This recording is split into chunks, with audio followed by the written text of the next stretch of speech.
Assalamualaikum warahmatullahi wabarakatuh.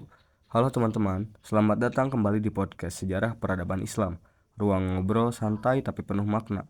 Di episode kali ini, kita akan membahas topik yang menarik dan penting, yaitu pembentukan kerajaan-kerajaan Islam di Nusantara. Bagaimana Islam tidak hanya berkembang sebagai agama, tetapi juga pembentukan sistem, politik, sosial, dan budaya di Indonesia. Tentu saja saya tidak sendirian, telah hadir bersama saya Dimas sebagai narasumber yang akan membantu kita memahami lebih dalam bagaimana peran kerajaan, raja, dan ulama dalam proses Islamisasi di Nusantara. Terima kasih, senang sekali bisa berbagi dan berdiskusi pada podcast kali ini. Baik, tanpa berlama-lama lagi, mari kita mulai obrolan kita hari ini. Tetap bersama kami hanya di podcast Sejarah Peradaban Islam. Nah, kan kita di sini mau membahas tentang pembentukan kerajaan-kerajaan Islam di Nusantara. Nah, apa sih yang dimaksud dengan pembentukan kerajaan Islam di Nusantara itu? Nah, dalam pembentukan kerajaan-kerajaan Islam di Nusantara adalah proses muncul dan berkembangnya pusat-pusat kekuasaan politik.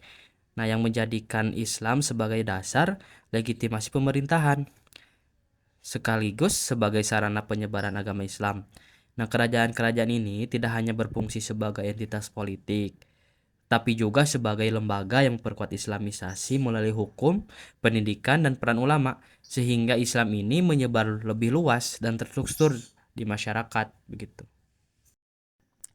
Nah, kalau berbicara tentang kerajaan Islam itu kan ada ya kerajaan Islam pertama yaitu Samudra Pasai. Nah, kenapa sih sering disebut kerajaan pertama tuh? Mohon untuk dijawab ya, Pak Dimas. Baik, nah betul sekali ya.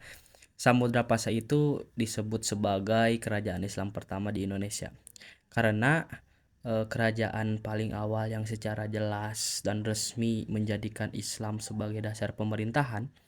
Itu keberadaan Samudra Pasai dibuktikan oleh sumber sejarah yang kuat seperti batu nisan Sultan Malikus Saleh pada tahun 1297 Masehi serta catatan musafir asing seperti Ibnu Battuta dan Marco Polo.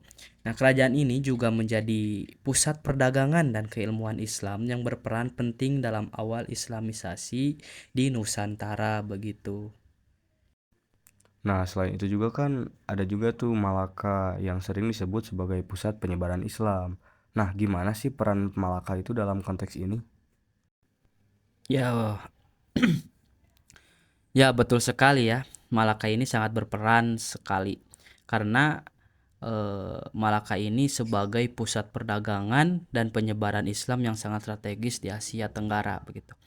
Nah, letaknya juga berada di jalur pelayaran internasional yang menjadikan Malaka ini tempat bertemunya perdagangan dan ulama dari berbagai wilayah gitu. Jadi melalui aktivitas perdagangan, dakwah dan pengaruh politiknya, Malaka juga membantu menyebarkan Islam ke berbagai daerah di Nusantara seperti Sumatera, Jawa, dan wilayah Melayu lainnya begitu. Nah, berarti apa bisa dikatakan bahwa kekuasaan politik itu memiliki peran besar dalam penyebaran Islam?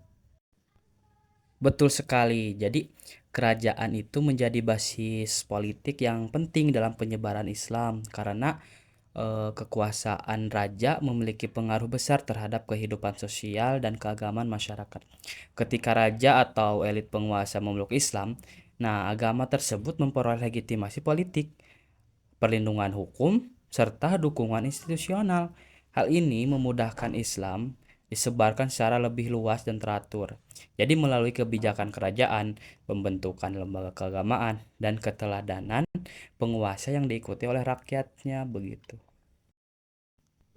Nah, selanjutnya bagaimana hubungan antara raja dan ulama dalam menjaga stabilitas kerajaan Islam?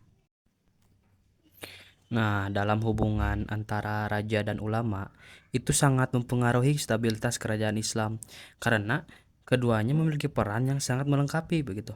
Tapi raja ini berfungsi sebagai pemegang kekuasaan politik dan keamanan, sedangkan ulama berperan sebagai pemberi legitimasi keagamaan dan pembimbing moral masyarakat. Jika hubungan keduanya itu harmonis, pemerintahan menjadi stabil karena mendapat dukungan politik sekaligus kepercayaan religius rakyatnya.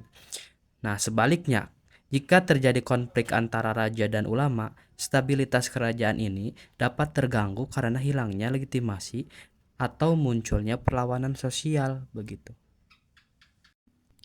Baik, dari pembahasan tadi dapat kita simpulkan bahwasanya pembentukan kerajaan-kerajaan Islam di Nusantara memiliki peran besar dalam proses Islamisasi, baik melalui kekuasaan politik, perdagangan maupun pendidikan.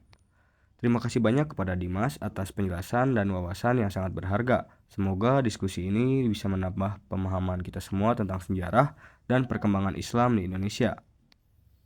Terima kasih kembali. Semoga apa yang kita bahas hari ini dapat menjadi bahan pembelajaran dan refleksi bersama. Dan untuk para pendengar, terima kasih sudah menyimak podcast ini hingga akhir. Jangan lupa untuk terus mengikuti episode-episode selanjutnya dengan pembahasan yang tidak kalah menarik. Saya Dava pamit undur diri. Wassalamualaikum warahmatullahi wabarakatuh.